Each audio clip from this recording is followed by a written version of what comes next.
Remaking an NES game these days is a somewhat risky venture. Unless you're talking about remaking something regarded as a timeless Nintendo classic, too much time has passed. Which is why I was real surprised to find out they were going to remake the NES game A Boy and His Blob for the Wii. I played it back in 2009 when it originally came out, and I've been wanting to do a video on it, but just recently I was given a pretty great chance to do that because the game got re-released for modern consoles. A Boy and His Blob never really needed the Wiimote, and it's great to see it at a higher resolution, so I decided to give it a whirl on PC. Despite its age, the game still looks great, even though it's only received what seems to be a very minor visual upgrade with some slightly blurry art. It still has a fantastic hand-drawn style that is super evocative of the sort of animated movies that were being made when the original NES game first came out. And that feeling extends beyond how the art style looks. It also just feels good to play. Everything is so happy and joyful. The game even has a dedicated hug button. Mechanically, the game is far less stellar. A Boy and His Blob is a pretty simple puzzle platformer at heart, but even though it mostly really just consists of moving, jumping, throwing jelly beans, and telling Blob to do things, everything's just a bit off.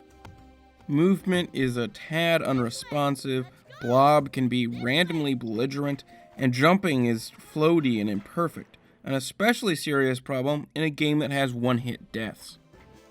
Of course, those instantaneous deaths are definitely representative of an old-school NES game of the kind Blob's based on, but they're super aggravating these days, especially given the looseness of the game's controls.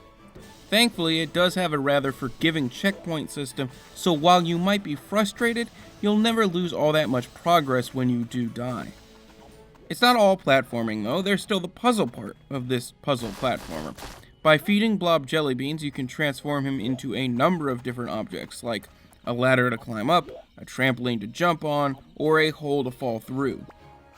Early on, the game straight up tells you which bean to use through the use of giant signs, but as time goes on, you'll need to figure out which string of beans to use in order to make your way through the levels, which can vary from being boring and simple to gleefully complex. And when they're good, they're very good. Now, that solid puzzling, in conjunction with the game's incredibly joyous atmosphere, makes this game absolutely worth recommending. I do wish I had more control of Blob, that I could more accurately aim jelly beans, and I have a handful of other tiny mechanical issues. But at $10, it's hard to say no. While it has a collection of gameplay flaws, it remains a nice, relaxing game with intriguing puzzles and an adorable aesthetic. And as of a few weeks ago, you don't have to play it in low resolution on a Wii anymore. The game is now available on PS4, Xbox One, PC, and even the Vita. Every Friday, I look at games that people either ignored when they came out, or have been forgotten since. Games that people have missed. If you like that idea, be sure to subscribe so you can see the latest videos. If you like this review in particular, be sure to hit that like button, and thanks for watching.